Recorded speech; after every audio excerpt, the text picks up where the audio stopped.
പശ്ചിമേഷ്യൻ യുദ്ധം ലോകത്തിലെ ജനങ്ങളെ പല രീതിയിലാണ് ബാധിച്ചിരിക്കുന്നത്. പ്രാണരക്ഷാർത്ഥം നാട്ടുകളിലേക്ക് മടങ്ങേണ്ടി വന്ന സർവേഷ് സൗമ്യ ദമ്പതികൾക്ക് ഉപേക്ഷിച്ചു പോരേണ്ടി വന്നത് അവരുടെ പ്രിയപ്പെട്ട വളർത്തുനായയാണ്. കാത്തിരിപ്പിനൊടുവിൽ പ്രിയപ്പെട്ട ചിട്ടു എന്ന നായ അവർക്കരികിലേക്ക് മടങ്ങിയെത്തി.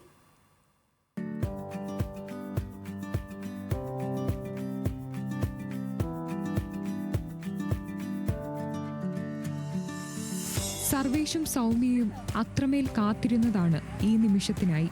യുദ്ധത്തെ തുടർന്ന് സൗദിയിൽ നിന്ന് നാട്ടിലേക്ക് തിരിച്ചു പോരേണ്ടി വന്നപ്പോൾ വലിയ വേദനയോടെയാണ് ചിട്ടുവിനെ സുഹൃത്തിനെ ഏൽപ്പിച്ചത്. 4 വർഷമായി ഒപ്പമുണ്ടായിരുന്ന ചിട്ടു ഇവരുടെ കുടുംബാംഗം തന്നെയായിരുന്നു.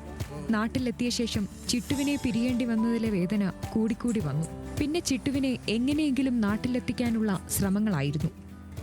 യുദ്ധത്തിന്റെ ഇടയിൽ പ്രശ്നമായപ്പോൾ ഞങ്ങള് പെട്ടെന്നുള്ള ഒരു ബോംബ് സ്ഫോടനം കാരണം പെട്ടെന്ന് നാട്ടിലേക്ക് വരേണ്ടി വന്നു. അപ്പോൾ നമ്മുടെ കൂടെ 4 കൊല്ലമായിട്ട് നമ്മുടെ ഒരു കുട്ടിയായിട്ട് നമ്മുടെ വീട്ടിലുള്ളതാണ്. അപ്പോൾ വിട്ടിട്ട് വരാൻ പറ്റാത്ത സാഹചര്യമാണ്. പക്ഷെ വേറെ വഴിയില്ലാത്തതുകൊണ്ട് നമ്മൾ വിട്ടിട്ട് വന്നു. അങ്ങനെ ഒരു 1.5 മാസം 2 മാസത്തോളം നമ്മൾ ഒരു 4-5 ഫ്ലൈറ്റ് ബുക്ക് ചെയ്തു. അതൊക്കെ ക്യാൻസലായി. ഒരുപാട് പേര് കൂടെ ചേർന്നിട്ടുള്ള ഒരു പ്രയത്നത്തിന്റെ സക്സസ് ആണ് ഇന്ന് ഞങ്ങൾക്ക് കിട്ടിയിരിക്കുന്നത്. മാസങ്ങളോളം നീണ്ട പരിശ്രമങ്ങളും സൗദിയുടെയും ഇന്ത്യയുടെയും അനുമതികളും നേടി ചിട്ടു ഒടുവിൽ നെടുമ്പാശ്ശേരി വിമാനത്താവളത്തിലെത്തി. വാലാട്ടിയെത്തിയ ചിട്ടുവിനെ ഇരുവരും വാരിപ്പുണർന്നു.